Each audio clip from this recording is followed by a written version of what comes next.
Saludos, Batista Profe de este lado con un nuevo video. En esta ocasión nos encontramos dándole continuidad al curso de controles eléctricos. En nuestra pizarra tenemos lo que es el diagrama de un rotafase. En videos anteriores hicimos varios rotafases. Uno con un capacitor de arranque para darle impulso a un motor trifásico con una red monofásica. Uno con un capacitor de marcha para darle un impulso a un motor trifásico con un sistema monofásico y que siguiese trabajando con el capacitor de marcha, y uno con la combinación de ambos capacitores, o sea, un banco de capacitores, un banco de arranque y un banco de marcha. El de arranque con un dispositivo que permita sacar dicho capacitor, porque como su nombre lo indica, solo se permite la conexión de estos capacitores por un periodo de tiempo breve, y en los capacitores de marcha que siguen funcionando de manera permanente con el motor, haciendo que el sistema sea más eficiente. Más eficiente que los rotafases que vimos anteriormente es el que tenemos en la pizarra, ya que consta de dos motores. El primero, que me sirve como generador para impulsar o proporcionar la tercera fase, y el segundo, que me sirve como el motor de carga o motor de trabajo. Cabe señalar que el primero, que es el motor generador, debe ser más grande o de más capacidad en HP o en kilowatts que el segundo motor, debido a que tiene que mover su propio peso más el del motor de trabajo. Por ejemplo, una buena recomendación es que el motor del rotafase sea un 25% por encima que el motor de trabajo. Eso permite que el motor generador pueda mover al motor de carga y que no sea demasiado grande como para dimensionar o sobredimensionar el presupuesto en base a dinero y costo del trabajo operacional.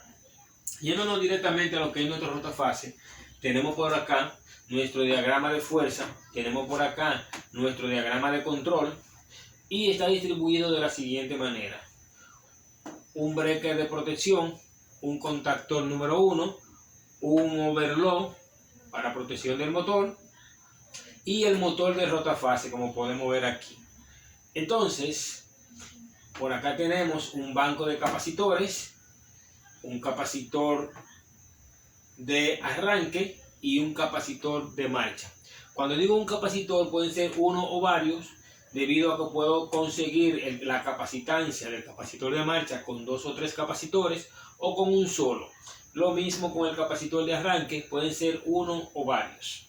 Entonces, hasta aquí me representa lo que es el motor generador. Miren, lo hemos identificado como motor del rotafase. Cabe señalar que este motor debe estar conectado en delta para que me proporcione la fuerza suficiente, la corriente suficiente para mover al segundo motor. Por ejemplo, una vez hecha la conexión de fuerza aquí, al final yo voy a utilizar a T1 con T6 como línea 1, a T2 con T4 como línea 2 y a T3 con T5 como línea 3 para poder conectar al segundo motor ya generado del rotafase aquí al generador. Entonces, el diagrama de control es como sigue: un simple marchaparo para el contactor número 1. Fíjense ahí como dice, de línea 1, en este caso tomamos la línea 2, de la línea 1 o la línea 2 al stop, puente entre stop y start, de ahí al contacto 13, del otro extremo de la marcha del start al 14 y del 14 a la bobina, alimentándome el extremo de A1 de la bobina. Entonces el otro extremo de la bobina se alimenta por aquí directamente de línea 2 o de línea 1 en este caso. Conectado en paralelo con la bobina tenemos un temporizador, el cual comienza a contar tan pronto se energiza M1. Comienza a contar el temporizador, y ese contacto de M2 es el que me permite abrir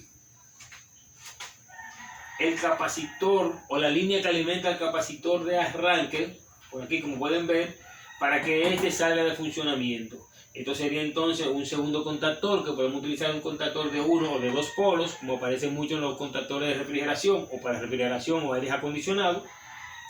lo cual me permite que cuando el temporizador cuenta, abre ese contacto, desconectando la línea que alimenta el capacitor de arranque, permitiéndole entonces al sistema funcionar solamente con el capacitor de marcha.